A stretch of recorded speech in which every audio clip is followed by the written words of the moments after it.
Assalamualaikum warahmatullahi wabarakatuh. Kami dari kelompok B yang beranggotakan saya, Rahmat Dwi Iswanto, dan Aryo Fitrianto, Fadil Islah Hamganisya, dan Frenti Haryatama Putri. Di sini kami akan mempresentasikan hasil kerja kami yang bertemakan ilmu, iman, dan amal. Konsep dan kemuliaan ilmu pengetahuan dalam Islam. Kata ilmu berasal dari bahasa Arab il. Selanjutnya, di Indonesia akan menjadi ilmu atau ilmu pengetahuan.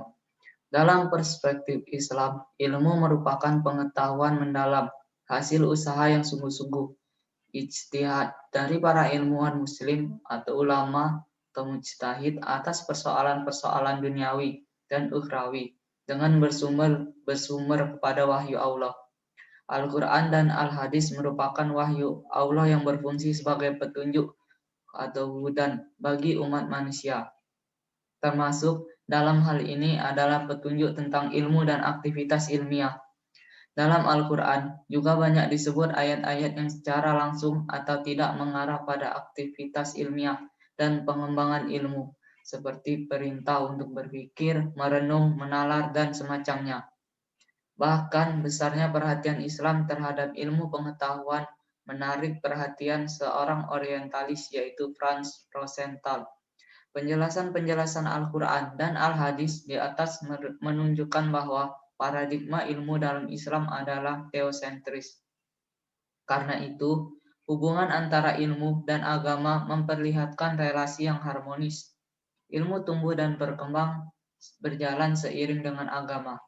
Keutamaan menjadi orang yang berilmu dalam Islam berikut dalilnya dari Al-Quran. Yang pertama, orang berilmu diangkat derajatnya. Quran Surah Al-Mujadilah, juz 58 ayat 11. Yang kedua, orang berilmu takut kepada Allah Subhanahu wa Ta'ala.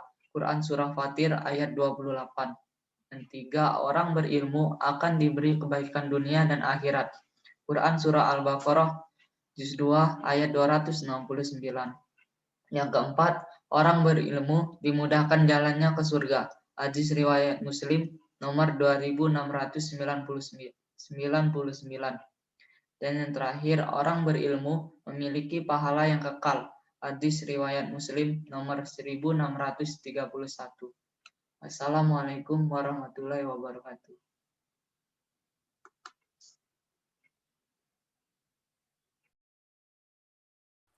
Iman, ilmu, dan amal merupakan satu kesatuan yang utuh, tidak dapat dipisahkan antara satu sama lain.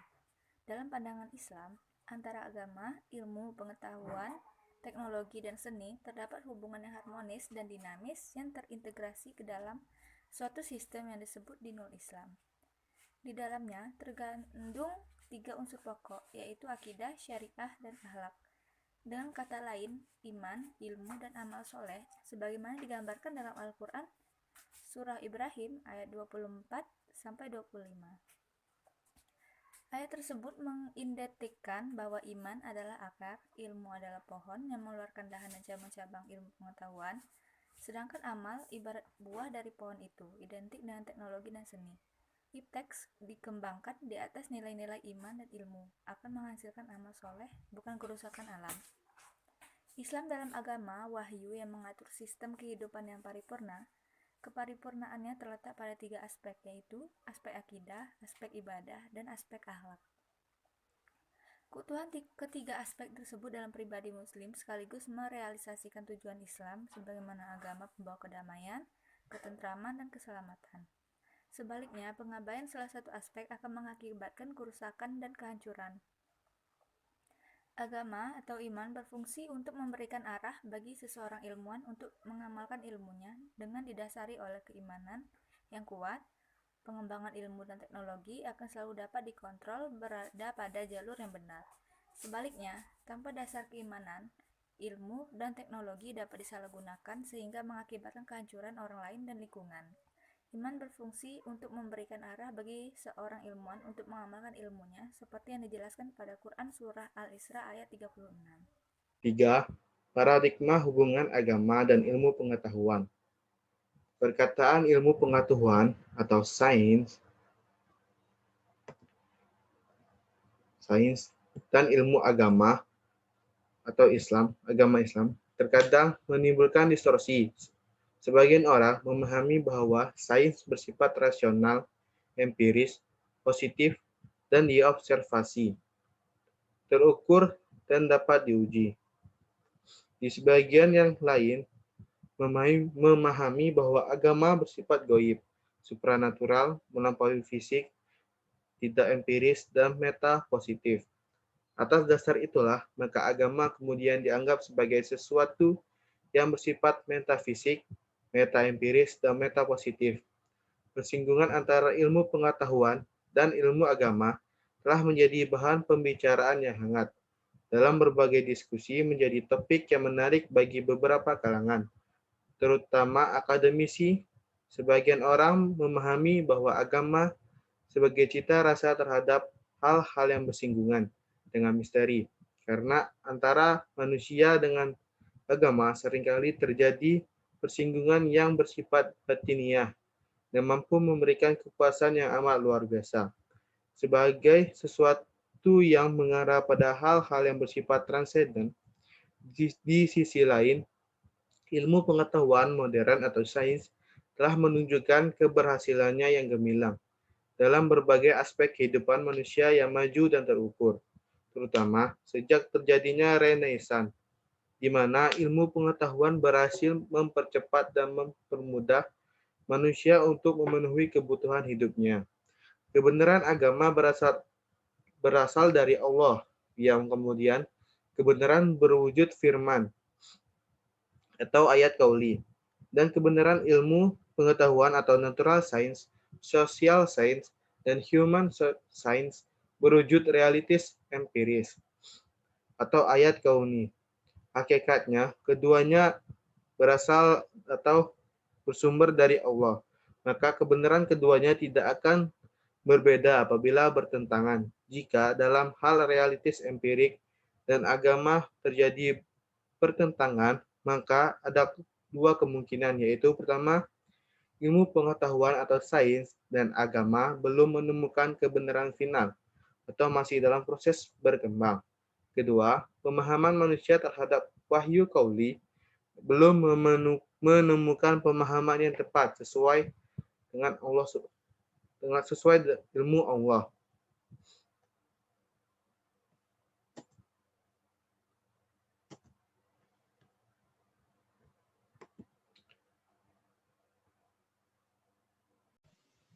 Selaras dengan itu, Muhammad Amin Abdullah memperlihatkan adanya 3 pola pendekatan yang melahirkan model hubungan antara ilmu dan agama, yaitu model single entity, model isolated entities, model interconnected entities.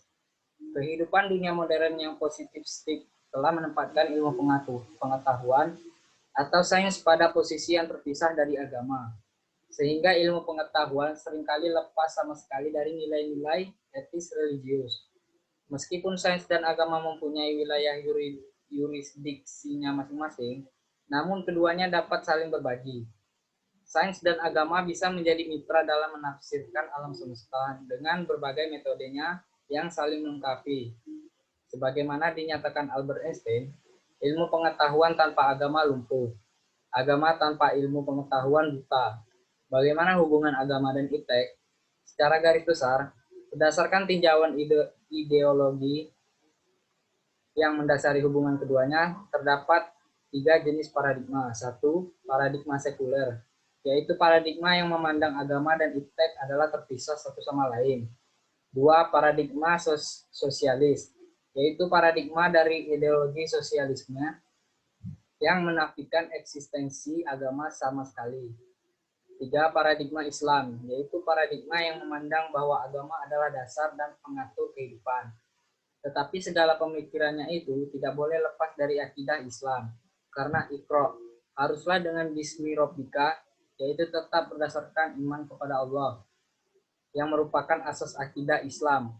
Al-Qasas ayat 81. Dengannya Allah memperingatkan Islam sebagai dasar ilmu pengetahuan, sebab beliau menjelaskan bahwa fenomena alam adalah tanda keberadaan dan kekuasaan Allah. Tidak ada hubungannya dengan nasib seseorang. Hal ini sesuai dengan akidah Muslim yang tertera dalam Al-Quran. Artinya, sesungguhnya dalam penciptaan langit dan bumi dan silih bergantinya malam dan siang, terdapat tanda-tanda kekuasaan Allah bagi orang-orang yang berakal. Quran Surat Ali Imran ayat 190. Inilah paradigma Islam yang menjadi akidah Islam sebagai dasar segala pengetahuan seorang Muslim. Paradigma inilah yang telah mencetak Muslim-Muslim yang taat dan saleh, tapi sekaligus cerdas dalam iptek.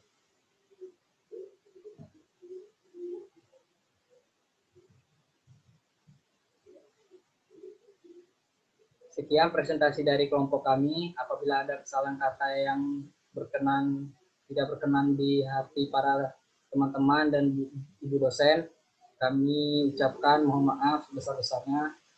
Demikian presentasi kami. Wassalamualaikum warahmatullahi wabarakatuh.